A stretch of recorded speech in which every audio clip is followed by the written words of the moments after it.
antara indeks demokrasi provinsi dan Syedaralun, Aceh berada di peringkat 6 dalam hal Indeks Demokrasi Indonesia atau ID tahun 2021. Berdasarkan data Badan Pusat Statistik atau BPS, ID mencapai angka 80,92%. Koordinator Fungsi Statistik Sosial BPS Aceh, Dadan Supriyadi, di kantor Kesbangpol Aceh pada Kamis 11 Agustus 2022 mengatakan Aceh berada di peringkat pertama. Dadan mengatakan capaian kinerja demokrasi tersebut berada dalam kategori tinggi.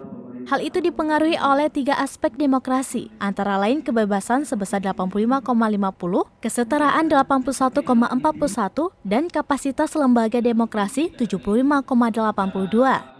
Aspek kebebasan dan kesetaraan juga masuk kategori tinggi, sementara untuk lembaga demokrasi masuk kategori sedang.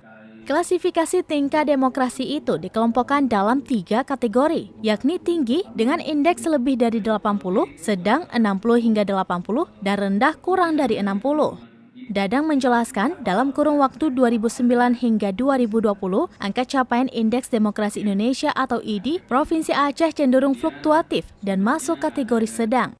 Hal ini merupakan kado terbaik menjelang Hari Kemerdekaan. Semoga hal ini bisa terus bertahan.